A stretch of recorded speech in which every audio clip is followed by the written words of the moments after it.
আসসালামু আলাইকুম। তো এটা আমার 3 নম্বর ভিডিও রাজমিস্ত্রির জীবন কাহিনী। তো অলরেডি আমি স্টেশনে এখন বসে আছি।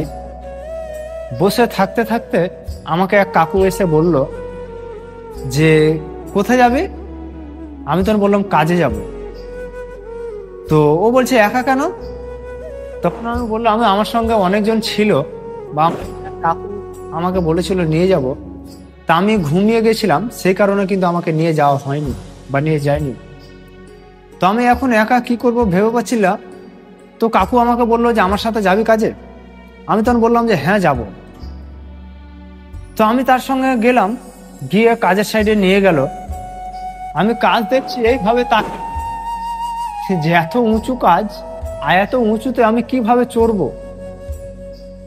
তো তবু ভাবলেও পিছলে হবে না, কারণ পরিবার আছে পেছনে। তো সেটা ভেবে আমি কিন্তু আগ্রহ বাড়ালাম, যে আগ্রহ না বাড়ালে কাজ কিন্তু হবে না আর সেখানে টাকাও মিলবে না। তো রাত্রে খাওয়া দাওয়া করলাম। তো এমন রান্না হয়েছে, আমি জানি না যে রাজমিস্ত্রির বাসাতে এরকম রান্না হয়। প্রথম দিন কি দিয়ে খেয়েছিলাম জানো? প্রথম দিন খেয়েছিলাম আলু, কুমড়ো আর পুঁইয়ের ডাঁটা। এই দিয়ে মিক্স করে রান্না করেছে, তাতে তেলও মনে হয় দেয়নি। তো তবু চোখ বন্ধ করে খেলাম। রাত্রে ঘুমাতে গিয়ে মনে হয় যে এত বড় বড় মশা কি কামড়াচ্ছে, মশারি আনেনি, কিভাবে ঘুমাবো ভেবে পাচ্ছি না। একটা আছে গামছা, চাদর নেই, বিছানা নেই। একটা আমাকে চট দিয়েছিল আর একটা চাদর দিয়েছিল। তো সেই চাদর গায়ে দিয়ে পুরোটা ঢেকে যে আমি ঘুমাচ্ছি, তো সেখানে মশা যেভাবে হোক ঢুকে যাচ্ছে আর কামড়াচ্ছে। সারা রাত জেগে আছি, ঘুম আসছে না। আর ভাবছি যে এই কাজে কি করে আসে মানুষ, কিভাবে কাটাচ্ছে এতদিন কিভাবে চলছে তাদের জীবন। আমার কিন্তু এই নিয়ে খুব আমি চিন্তিত। আমার চোখ দিয়ে কিন্তু জল বেরিয়ে আসছে। তো তবু কিন্তু আমাকে ভয় করলে হচ্ছে না, আমি পেছলে হচ্ছে না, কারণ পেছনে পরিবার আমি রেখে এসেছি। আমি কথা দিয়ে এসেছি যে আমি কাজ করে উপার্জন করে আমি বাড়িতে টাকা পাঠাবো। তো সারা রাত কোনো রকম ভাবে কেটে গেল। সকালে ঘুম থেকে উঠিয়েই বলছে কাজে যা।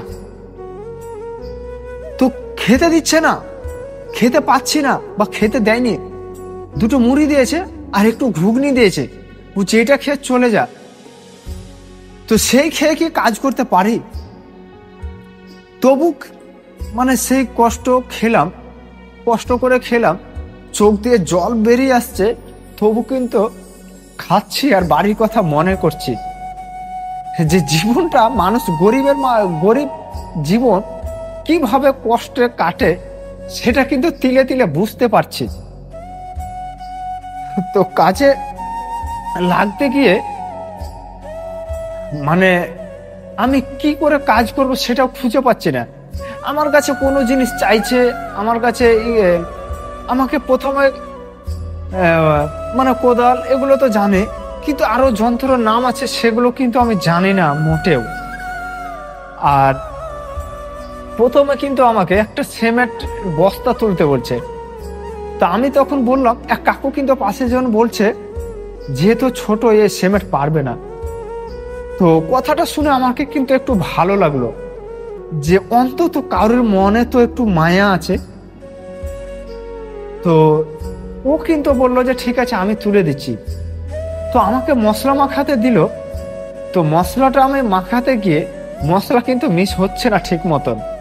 আমি এখন বুঝতে পারছি যে মশলাটা মিক্স করলে কিভাবে করতে হয়, তখন কিন্তু জানতাম না। তো এই মশলা মিক্স করতে করতে ঠিকাদার এসে আমাকে কিন্তু একটা লাথি মেরে মশলা উল্টে দিল। তখন কিন্তু আমার চোখ দিয়ে জল বেরিয়ে গেছে, যে আমি এই কাজে পারবো না, কিন্তু তবু আমাকে করতে হবে বাধ্য। তা আমি কিছু বললাম না। তো আমি কান্না করতে করতে এর পরের ভিডিওতে আমি অবশ্যই পড়বো এর পরে কি হয়েছে আর কিভাবে আমি চলছি বা করেছি। তো যাই হোক,